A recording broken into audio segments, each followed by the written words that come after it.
Again, hello everyone. Welcome to the webinar today with Will Yang, where we'll be talking about going from zero to hero with your grant strategy. Again, my name is Delaney. I'm the Director of Partnerships here with Nonprofit Hub and Do More Good. This webinar will be recorded and emailed to you for your convenience and future reference. You can use the chat function or the Q&A feature for your questions, and I'll be monitoring that throughout the entire presentation, and Will is going to do his best to answer all of your questions if there's time left at the end. Today's webinar was made possible by Instrumentl. Instrumentl is the online institutional fundraising platform for bringing grant prospecting, tracking, and management to one place. Instrumentl helps over 1,400 nonprofits save time in finding and applying for more grants. Organizations have increased their grant application output by 78% after 1 year of using the software, while saving 3 hours per team member every week. I know that saving time sounds nice for most of us here today. Will Yang leads growth at Instrumentl and oversees community partnerships. He can be found hosting Instrumentl's bi-weekly workshops, which feature top thought leaders in the grant writing space. Because of this, Will has a deep understanding of some of the many challenges that nonprofits seeking grants face. Welcome, Will. Go ahead and take it away. Awesome. Thanks so much, Delaney. I'm going to share my screen from here. Today, we're going to be talking about how to go from zero to hero with your grant strategy. I can't actually see the chat easily on Zoom, so you will have to monitor that for me. But getting things kicked off, I want to have everybody share in the Zoom chat real quick. What is your name? What organization are you coming in from? What's your title? Since I know everybody is coming in from a different place with Nonprofit Hub. And what is your biggest challenge related to grants? I think that this is obviously a strategic focus that a lot of nonprofit organizations are looking to improve in the rest of 2021, especially post-COVID. And so I'd love to hear about where you guys are coming in from and exactly what's going on right now with your organizations. Awesome. So Rachel from Soldier's Best Field is looking for new funders. Looks like Christy from Bookmobile Babe, not knowing how to find grants. Definitely applicable. No real challenge. Awesome to hear that you have no real challenges there, TA. Finding appropriate funding. So I'm seeing a lot of trends right now in terms of that. In terms of grants just being added to responsibilities, that's a common thing that I hear as well. And it looks like tracking, funding detail, and reporting, definitely. Finding grants that fit Jess, that's a great one in terms of what she's dealing with. And it looks like going after the right prospects, That is such a common theme. And that's something that in these workshops that I'm running on a bi-weekly basis, like every single person always talks about that, because that's definitely one of the biggest things. So as we are going further along in this presentation, I'm going to detail for you what's on our agenda today. But at a high level, my name's Will. I'm from Instrumentl. I host these bi-weekly grant workshops similar to this one, in which I'm literally just talking about the problems that you guys are mentioning in the chat. And so that's essentially my background, but we've gone over that. So this is what seems to be resonating with you guys as you continue to put into the chat some of the challenges you're facing. It seems like you guys are feeling somewhat ill-prepared in your organization's ability to consistently find good fit funders and apply for grants. And that's coming up, right? Because a lot of people are talking about that. But aside from that, you're possibly in a situation where you feel overwhelmed, right? There's so many things that you have to do when it comes to seeking grants. You have to find the opportunity, vet the opportunity, see whether or not that we actually have the bandwidth within our team to actually apply for that grant, and then actually apply for that grant and do all the reporting behind that as well. And so learning that process can be a little overwhelming. Or you might just feel writer's block, in which you're actually further along and you're ready to write your grant in front of your screen, and you realize that just as much as you want to write that grant, you're staring at a blank screen, and it's hard for you to think about, some of the things that might be relevant in the application that you're submitting for your grant. And so all of these things are things that you shouldn't feel alone. That's definitely something that is important to remember here, is that you might think to yourself that grants might not be worth all this effort, but really you are not alone, and it absolutely is worth the effort. Some of the things that I want to highlight for you as we get kicked off is there are over 87,000 grant making foundations out there that are giving money to nonprofits every single year. Even on just Instrumentl side of things, we have 11,000 active grants that we are adding 50 to 100 grants to every single week. And so that just goes to show you that at a macro level, that there are tons of opportunities out there, regardless of what project you're looking for. I sometimes hear from development directors and things like that they struggle with expanding their search beyond the local opportunities that they know of. And that's something that, we'll talk about how we can solve that problem later on in today's presentation. As we continue to work through, these are some of the things that you need to understand about where nonprofits are in 2021 as we look ahead to where grants fall into the strategy of fundraising, as well as diversifying your nonprofit's revenue streams. So some key statistics from some consulting groups, as well as Candid: 49% of nonprofit employees expect cost to continue to get cut this year post-COVID. And also 54% of nonprofit leaders have implemented changes to organizational goals and activities. And in a study of analyzing the impact of the pandemic and whatnot, something that was found was that an estimated of 11 to 38% of nonprofits could close based on different baseline scenarios that they ran through. And so this is something that is so important when you're thinking about how do we go past just raising money from individual donors, or go past those events that we have to rely on every single year and diversify our revenue streams. So that leads me to the agenda for today's workshop. Where we're going today, the first thing we're going to do is we're going to talk about why are grants so powerful? And then we're going to then transition to talk about what is prospect research? And then we're going to talk about how to prepare your organization for grant success. I have 5 clear steps that you will be able to walk away with. And then we're going to wrap things up by showing you how you can find good fit funders with Instrumentl. I'll show you the easiest way to do it. Of course, there are other ways, and I'll talk about some of those other ways as well, but we'll go through an example of exactly how we're going to take care of this. So let's go ahead and kick things off as we get into why grants are powerful. I like these emoticons. I think they make it a little bit more fun. And so as we dig into why grants are powerful, some of the things that might be important for you to understand is that there are a broad set of funding opportunities that come with grants. It is not something in which, in many cases, it's not super restrictive if you are looking for general operating grants, or if you are looking for general grants that are just unrestricted for different opportunities. So there are just a few of the different types of grants here that I've outlined for you. There's things like education grants or outreach grants, so raising awareness around your programming, or in the case where you might be doing some after-school programming, things like that. There's also things related to just program expenses, general operating, which essentially covers almost everything. There's also capital projects. So if, for example, you are a church that's rebuilding something in your church, then that is something that grants can help fund. And then also training and capacity building, in which you are just leveling up your organization and you're trying to continue to advance, the overall organization in terms of the staff on call and whatnot. So what you have to understand about grants is that grants are incredibly powerful because foundations have to actually give every single year. In one of our partner workshops, one of our partners shared this rule, which I like to share as well, called the minimum distribution rule. And what this is essentially a rule that is required in which foundations have to give 5% of their average market value of their net investment assets every single year. Now, because this is a distribution, some of those costs will go to admin costs and things like that, but the bulk of it will actually go to grants. And so the reason why this is powerful is because it means that there is that funding available, going back to that slide of there being 87,000 plus grant makers that you can apply for.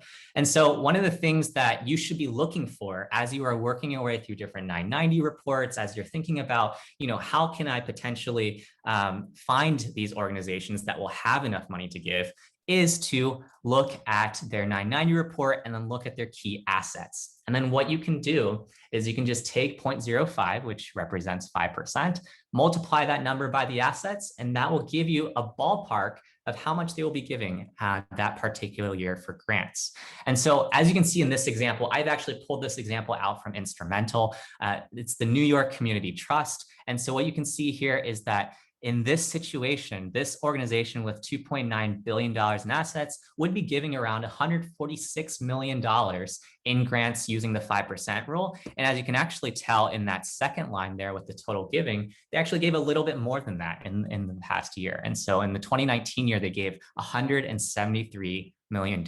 So real quick trick, if you are ever working your way through those 990 reports, this is one of the best ways that you can figure out for yourself if this is an opportunity or a good fit funder when it comes to, is there enough money for me to go around in this particular situation? But what you can tell here is that this is huge, right? Because right now the markets are going really, really well. And so as a result, the assets of these foundations are growing as well, which means there's more money to go around as well.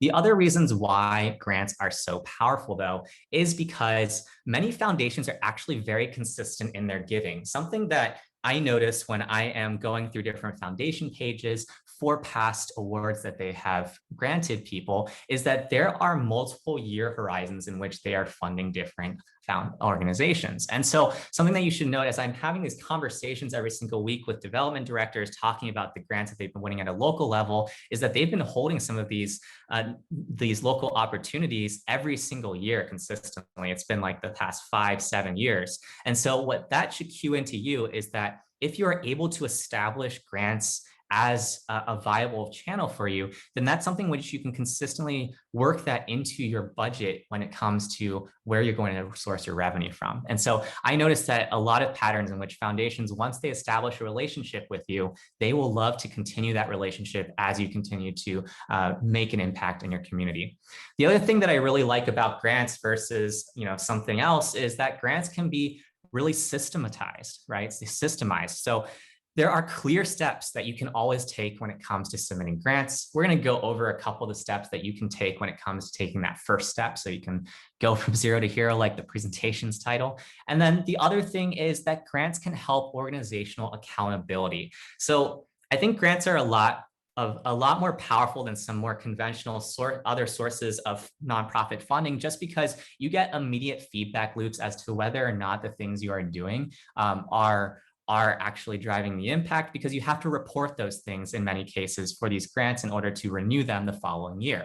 And so unlike something where you might host a community event and then that community event passes and you don't have to actually share necessarily any follow-up past that event, grants are something in which you do have to do that because you're in most cases getting funding from an organization. And from there, that foundation would like to hear updates as to how things are going.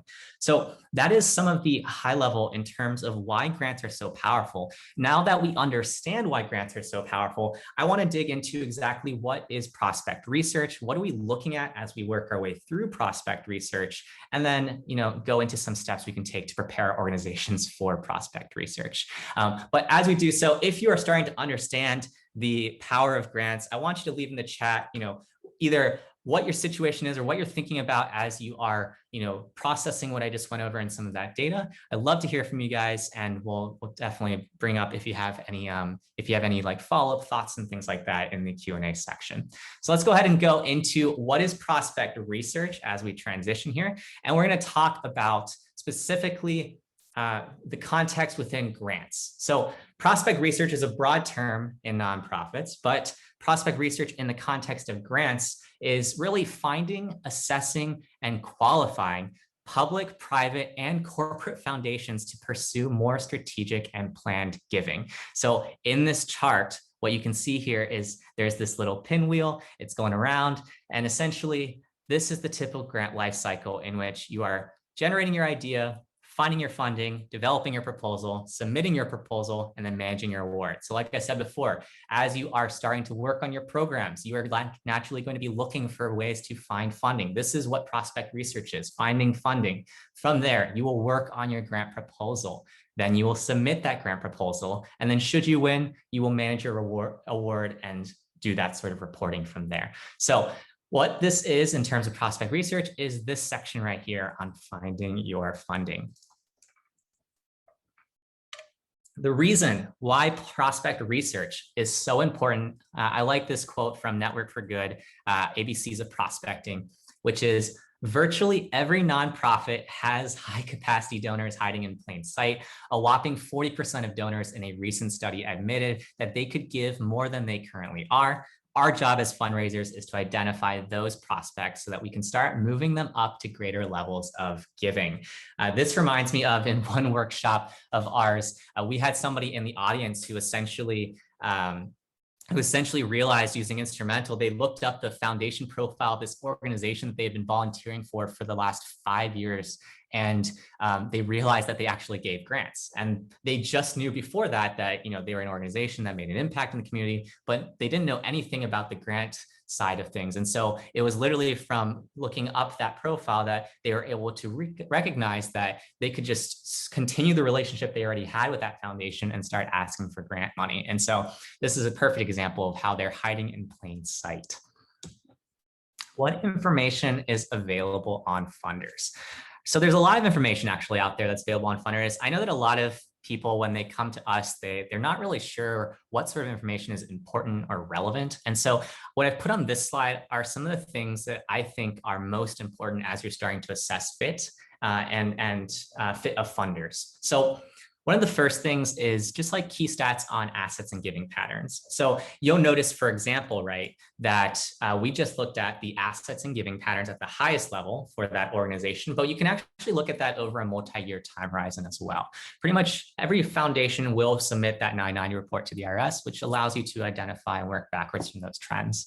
The other thing that's really important, though, is the names of key individuals. So sometimes you're going to have somebody on your board that knows somebody else at this other foundation that gives grants every single year. And so that is a great situation for you to call up your board member and be like, hey, can we get an introduction to XYZ person at XYZ Foundation?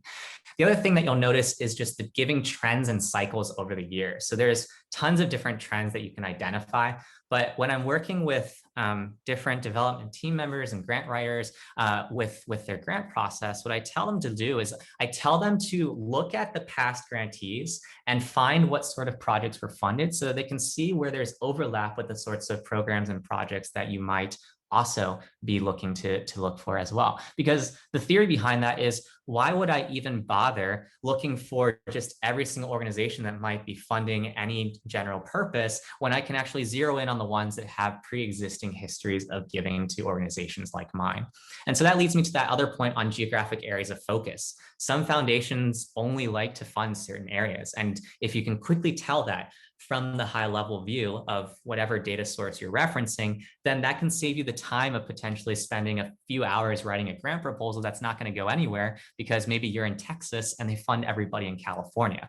And so making sure that you have good fit funders is really, really important as you're working your way through things. And then obviously the last thing that's available to you is the overall grant eligibility requirements. So oftentimes with these proposals, you're going to get information about the opportunity at stake in terms of specifically what they are prioritizing in terms of their mission and impact, and how that may align with your respective program and project.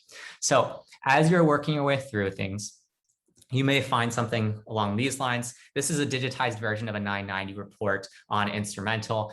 There is a link in that bottom right. If you want to try things out for yourself later on as we go through the demo, it'll be helpful for you to use that link. But essentially what we do on Instrumentl is we digitize the bulk of these reports so that you can pull the data faster than some of your counterparts that might be using those old school PDF reports.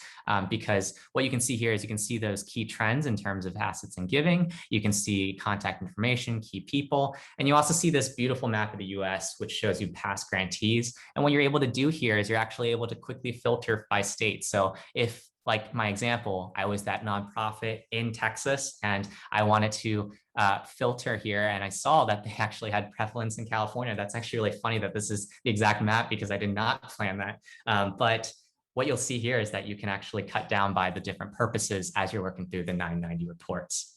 So we've gone over exactly why grants are so powerful. We've gone over the high level on prospect research. That naturally leads me to how to prepare for grants. So let's say you're in the audience today and you're attending because you've heard about grants, you think they're interesting to you, you think your programs that you're working on potentially are great opportunities to be picked up by funders, but you have no idea where to start when it comes to grants. That is a very common place to start. And you shouldn't be stressed about that. It's really something that you can actually systemize quite nicely. And so what I like to bring up is this quote from the book Atomic Habits. And if you've read Atomic Habits, I'd love to hear from you in the comments below, since I think it's a great book if you're ever thinking about just leveling up yourself, your organization, whatever it is you're working on. But James Clear writes in Atomic Habits, you do not rise to the level of your goals, you fall to the level of your systems.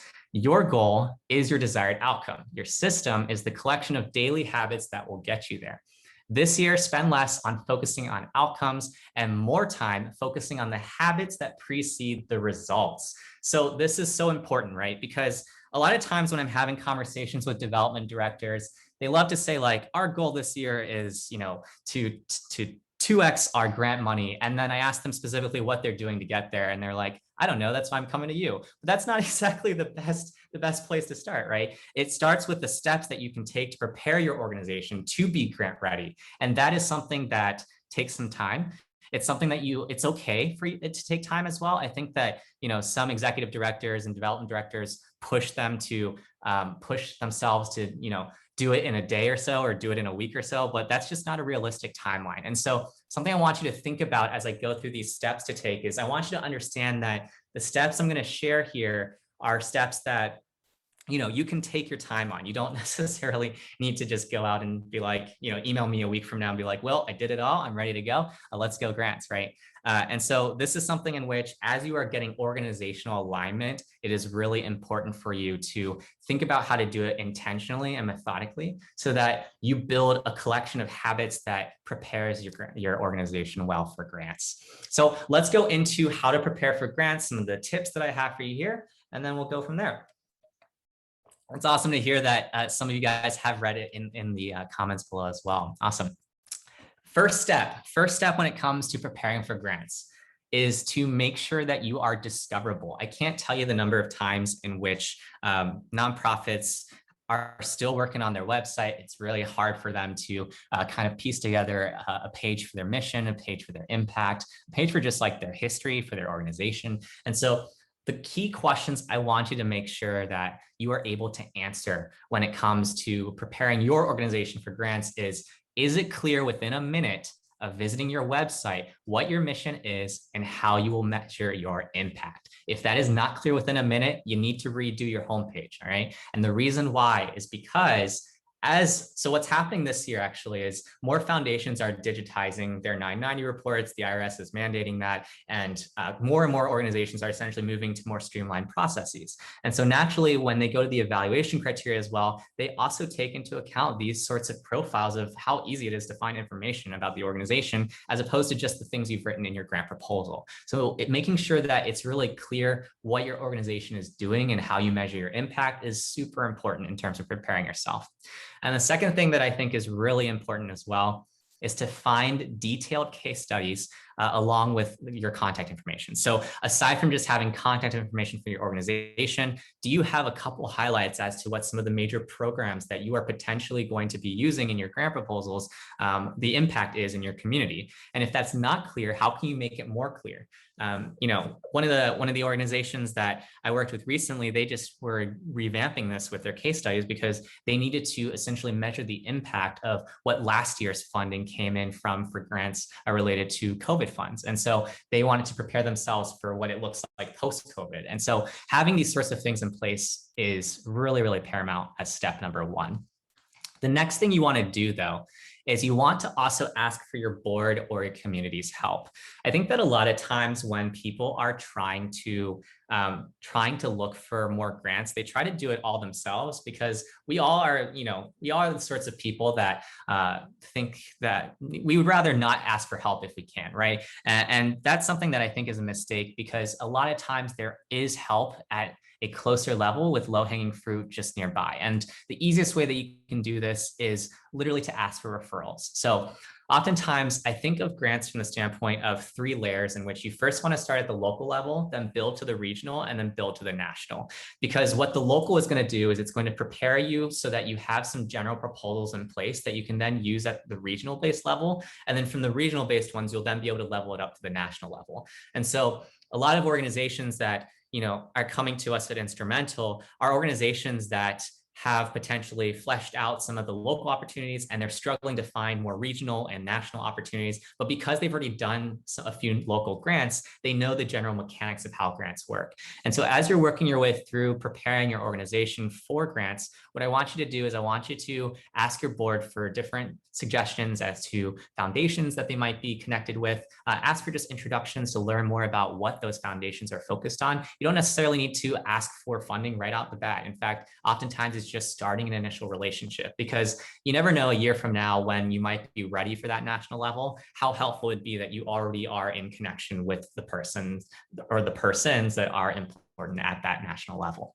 And then the other thing that you can ask for aside from introductions from your board are staff, volunteers, and community, right? All right. So you made sure you're discoverable. You've made sure that you've tackled your low-hanging fruit. The next thing you need to tackle, though, is you need to strategically outline your funding strategy. Here are some of the questions that I think are really important for you to consider that you have, and make sure that you have clear answers for at this point in time. Number one, what are your biggest resource needs, right? If you're looking for grant funding, the idea here is that it's going to help offset some of the needs in your other funding areas. And so something you need to identify is what is points 1, 2, and 3 in terms of your priorities. That naturally leads to what your overall goals and priorities are for the year. So not just necessarily resource needs in the immediate sense, but also the hierarchical sense of the organization and where you guys are going. How are you guys going to track that? How easy it is? How easy is it for you to track that, right? That is something that you will want to think about. The reason why, again, is because if you remember that flywheel for the grant lifecycle, you will have to report these things. And so tracking it along the way is way better than the case in which you are tracking it later. Because I can't tell you the number of times that a nonprofit has been stressed out because they've got a reporting deadline at the end of the week and they haven't been tracking anything since they received the funding. And so that is an important thing as well. The other thing is, what outcomes will you be able to report? So it's really important for you as you're working your way through to think about specific outcomes, being really, really specific. We actually had a workshop with Grant Writing for Dummies author Bev Browning, where she just went over how exactly you write SMART objective statements. I'll include replays to those workshops to send over with Delaney and the Nonprofit Hub team, but definitely check those out because it'll help you zero in on specifically how you phrase these sorts of things. And then the other thing to consider is, when will you be able to report the outcomes, right? It's all about lining everything up before you get started so that you aren't blindsided when it comes time to actually do these sorts of things. So this is what it might look like in terms of creating a strategic focus, creating some sort of high-level picture as to how you set your goals. You might have some sort of table in which you have your different funding sources. There's all different types of grants. There's foundation grants, federal, corporate. You're going to have your major donors, your in-person events, online fundraising, things like that. What you're going to want to probably think about is, how much did you raise in each of these channels in 2020? And then what's your baseline goal for 2021? And then from there, what's your stretch goal? And then think about which of the projects or programs that your nonprofit is offering this year that you would be able to supplement or get funded from each of these sources. So this goes back to that quote in which we want to build a system for ourselves. We want to build some sort of structure, organization for us to think about things, because if we don't have structure, it's chaos. And so it's really important for you to come up with whatever method that might work for you here. A pro tip that I can suggest, this has come up multiple times in our different workshops from different grant educators, is as you are thinking about your programs, I want you to think about your programs as projects, all right? So projects are like temporary initiatives with a clear beginning and end that lead to a specific outcome, and programs are ongoing efforts that will typically include projects. But what's different is that these programs are the things that fulfill your nonprofit's mission. So I think a lot of times people generalize the things that they are looking for grants for, but they struggle in getting really specific and thinking about their programs like projects. So I'll give you an example of exactly what this might look like. Every Monday during the school year, I volunteer for this nearby nonprofit. I work with this 5th grader, and we do these tutoring sessions. And so the example I pulled for today's presentation is an after-school tutoring program.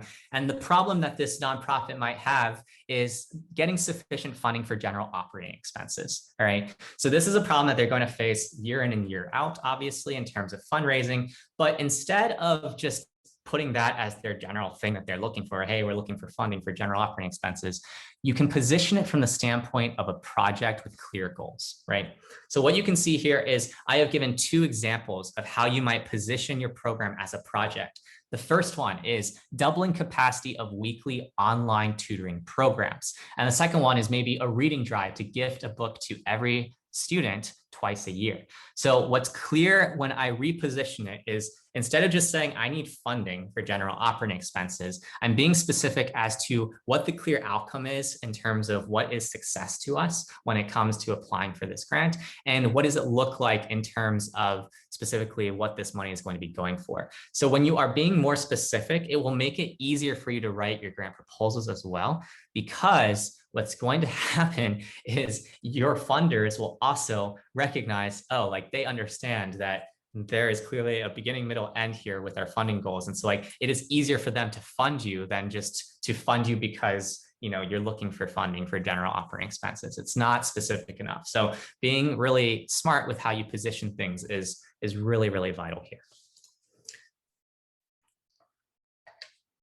That leads me to step number 5 in preparing for grants, which is creating a weighted decision matrix. I actually just got out of a workshop of this earlier today. And it's something that has been really helpful for a number of our customers in the past. And this is where you just want to come up with a model that works for you. There are tons of different models. There's like the Eisenhower model, there's a 2x2 matrix, and there's also this general weighted decision matrix. But the main things that these allow you to do is they allow you to think systematically about each opportunity of when it's a go and when it's a no-go situation. And so there's different factors that you might work into your weighted decision matrix. You might look up things like the alignment with the opportunities areas of interest. So what does the funder want? And does it align to the program that we are looking to raise money for?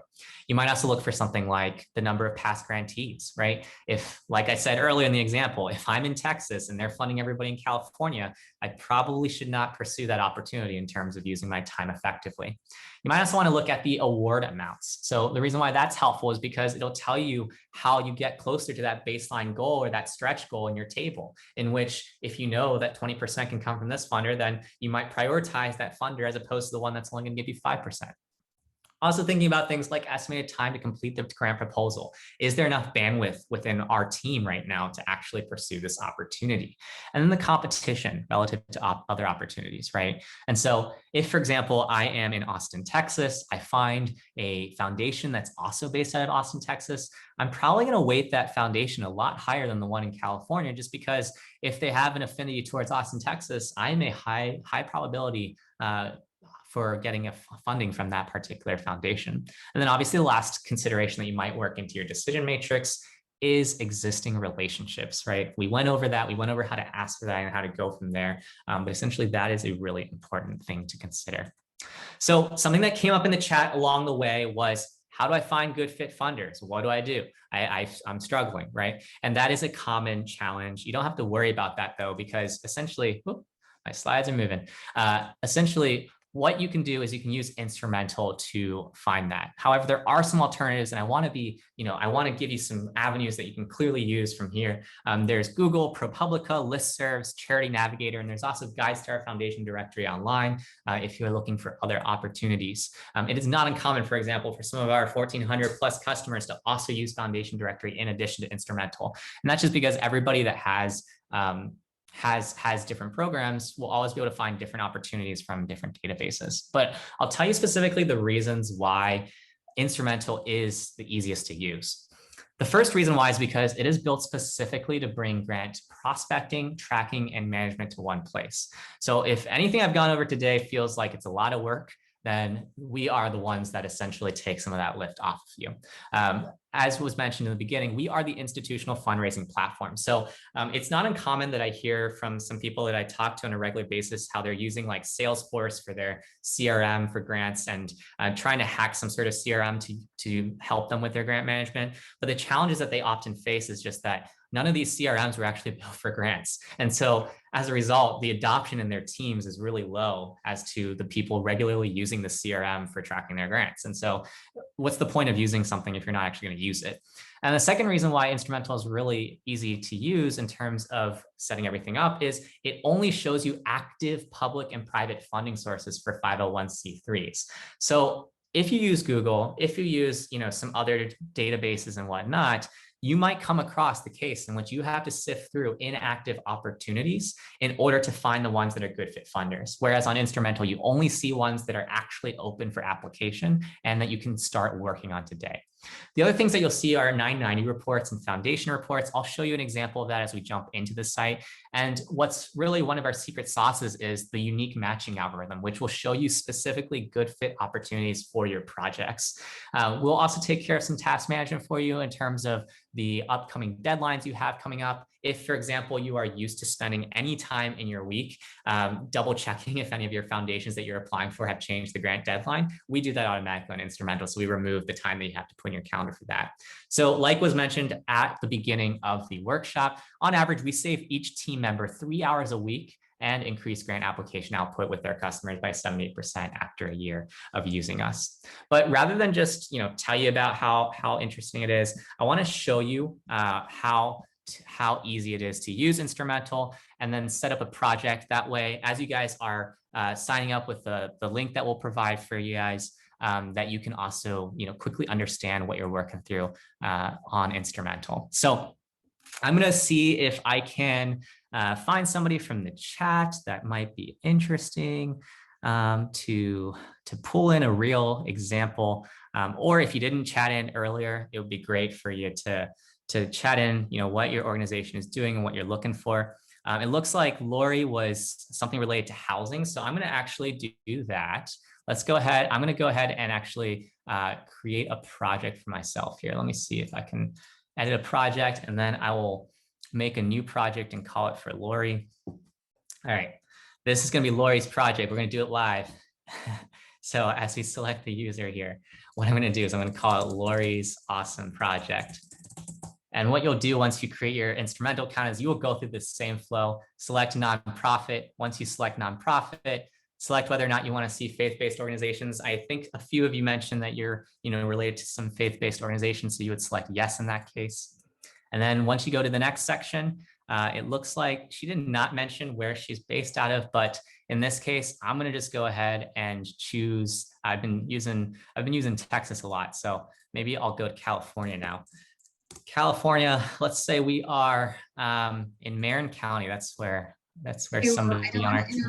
Hey, well, I want to interrupt you. Are we supposed to be seeing your screen? Oh, are you not able to see it? Hold on. It might be the Zoom thing in which, oh, let me see real quick.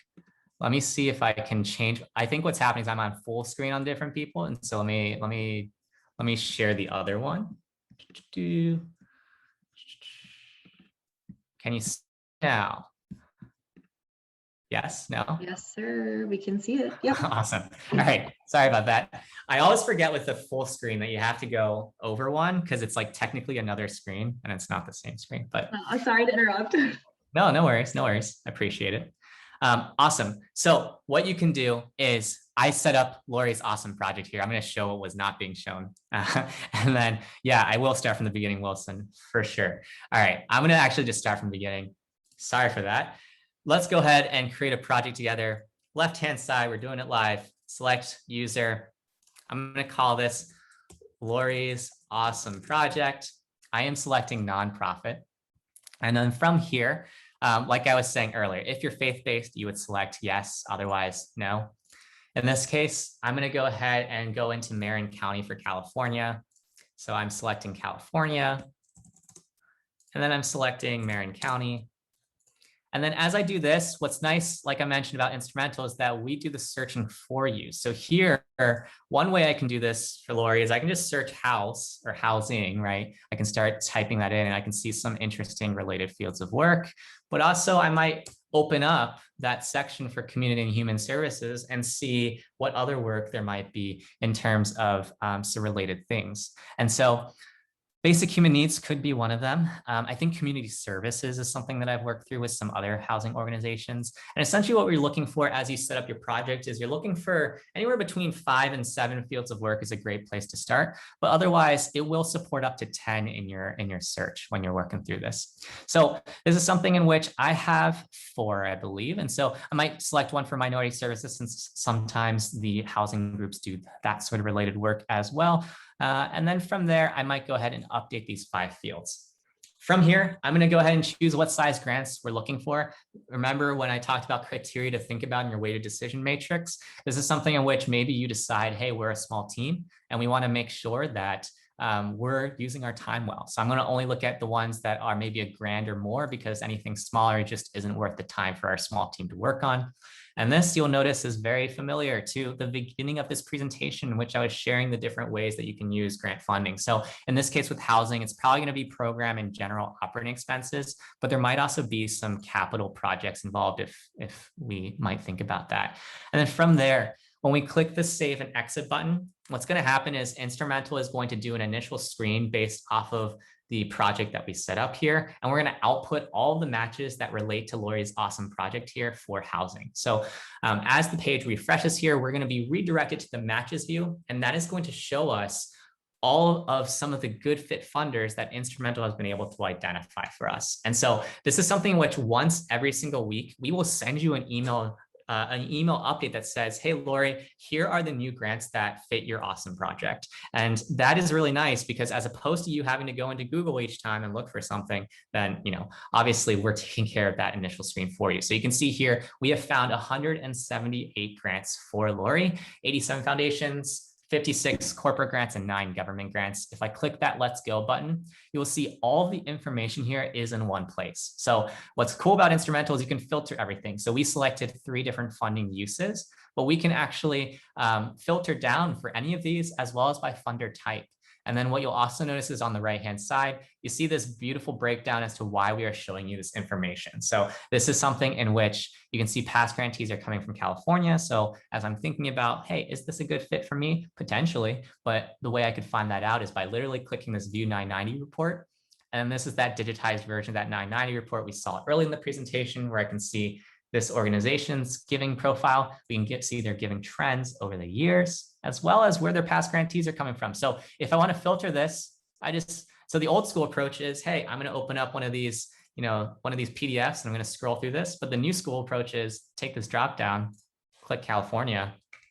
And then from there, you can see everybody just in California. See how I filtered for just the California ones? And what's even better is when you click into one of these as well, it will open up that recipient profile and show you past awards that those recipients have received as well.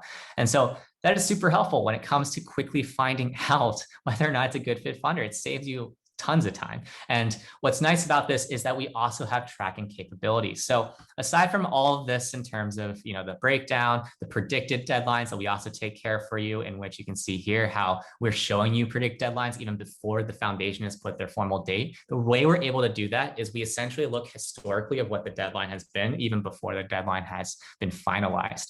And then the second side of things is, let's say, for example, we start to save one of these, we would then start to go into our trackers. So I'll show you an example of what a tracker looks like. This will save you some time as well. If any of you are experienced grant writers, you will also see how you might bring your work into Instrumentl, because this is the digital version of your spreadsheet that is way more powerful than your spreadsheet. There's a few reasons why. Reason number one is we will roll up for you all the tasks and deadlines that you have coming up into a single email update. So as opposed to your current workflow, which might involve like your Google Calendar, it might involve your Dropbox, it might involve all this other stuff, you can do everything in Instrumentl. If I save a grant opportunity here, you can essentially see on the right-hand side that I can essentially do task management all within Instrumentl. I can do my milestones, my submission, the reporting that we talked about several times in this presentation.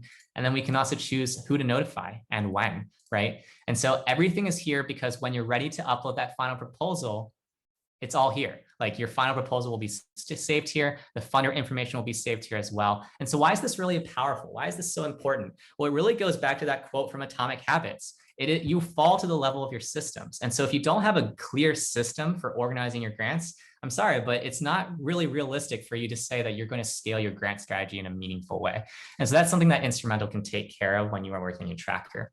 I know some of you are probably wondering in your head, if you have an existing tracker, how do I bring that work into Instrumentl? Well, you can also do that by just clicking the add new and then uploading many, and then you can just upload your existing spreadsheet into Instrumentl. The last thing I'll go over in Instrumentl before we start to open up to some Q&A and I go over some Raffle stuff that I have for you guys prepare for today is in the quick find in the top left. If you ever want to look up an organization based on their EIN number or by their name, you can do so. And what that will do is that will open up for you all that information immediately at your fingertips. And what's really cool about this section is there's actually a past awards received for those that are also recipients. So you can actually do some Sherlock Holmesing and figure out similar organizations to you guys and figure out who's funding them. And so that can be another great way to do that. Linda asks, can you enter grants into a spreadsheet that aren't found on Instrumentl? Absolutely. You just go into your tracker, and when you are adding that, you will add one and then add that into Instrumentl. There's a cost involved to Instrumentl. The basic plan starts out at $149 a month on the annual, otherwise $162 a month on the monthly. I'm going to jump back into my slides though as we start to wrap up some of the takeaways as well as who Instrumentl helps, so that we can start to cover that side of things. So I'm going to jump back in here to my preview. So like I mentioned, Instrumentl helps grant writers, consultants, grant writing teams, development teams, executive directors, fundraising directors, anybody that's looking to scale their grant strategy. You can use that link. It's instrumentl.com/NPH, and that will start your 14-day trial. So you can check out for yourself whether or not the matching algorithm is good for you, as well as the tracking side of things. So as you are finding good fit funders, what I want you to then do is I want you to use your decision matrix to evaluate fit. I want you to consider competitiveness. I want you to connect with past applicants. So if you are not connecting with past applicants, you are missing a prime opportunity for you to get more data points that could be helpful for you as you are identifying good sources of funding. You want to figure out from these past funders, hey, were these guys easy to work with, or are they really frustrating to work with in terms of their reporting requirements? And then you also want to contact the funder with questions. If you're looking for the exact phrasing of questions, the exact templates that you can use as you're reaching out to foundations, check out the replays to our workshops that I'll make sure that the Nonprofit Hub team has, because we have entire hours dedicated to that. So that's something that I won't be able to cover in the time that we have today, but it's something in which it is available and it's all free training there. So be sure to check that out. 3 learning takeaways from today that I hope you remember. Takeaway number 1, grants are a great way to diversify your funding. As we mentioned at the very beginning, that 5% rule, there are so many foundations waiting to fund you that if you haven't seriously looked at grants, you should start doing so this year. There's so much time left. And also, as organizations are starting to shift post-COVID, what's happening is they're no longer just funding immediate priorities in terms of basic needs and whatnot. They're actually reopening to other funding opportunities. So most recently, for example, there's been a couple like Boy Scouts chapters and things like that I've been in touch with, and they're just talking about how funders are so much more receptive this year as membership comes back than the prior year, in which things were going more towards like PPE and things like that. The second learning takeaway is follow the 5 steps we reviewed in preparing for grants, right? That's super important for you to do, because that is something that that will prepare you in place for those situations of applying for grants. And the last one is to use Instrumentl to turbocharge your grants and join us for more free grant trainings. That is something in which we are offering free programming every other week as well. And we're really happy to be presenting today with Nonprofit Hub and sharing some of this, since I know that this is a strategic area of focus that so many nonprofits want more information on.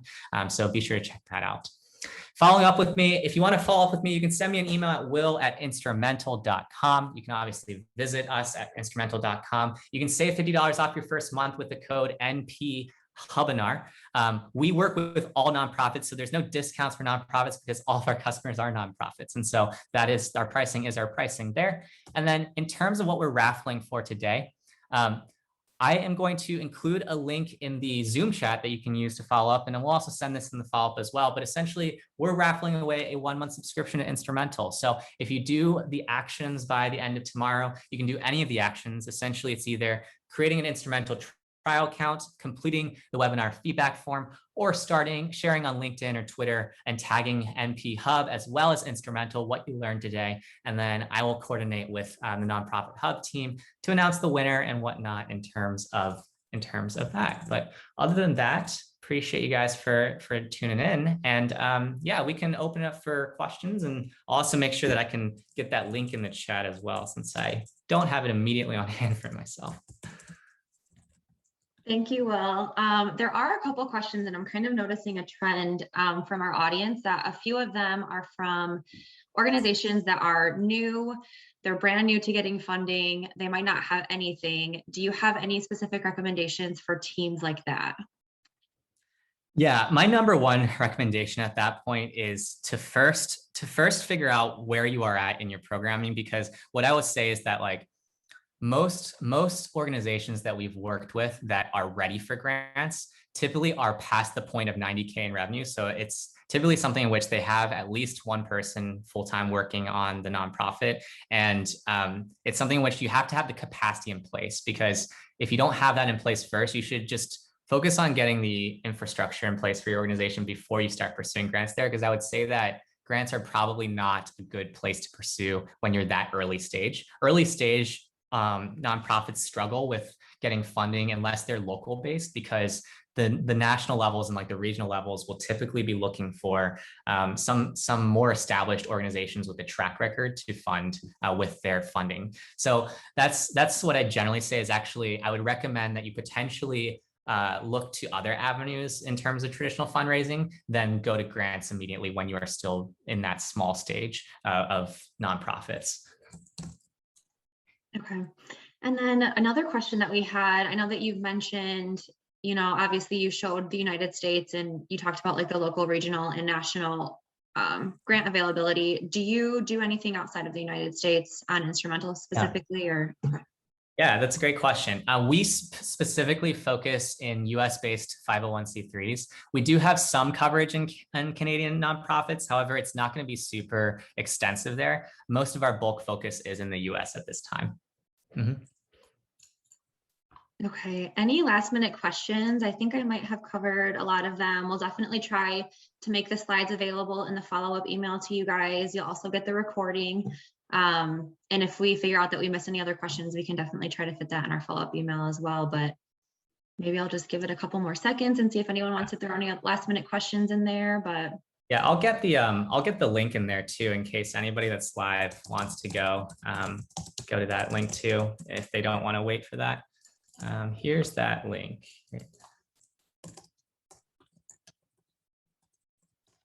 Awesome. All right. Well, thank you everyone for attending today. Thank you, Will, so much for joining us this afternoon, and we will talk to you guys soon. Enjoy your day, and see you next time.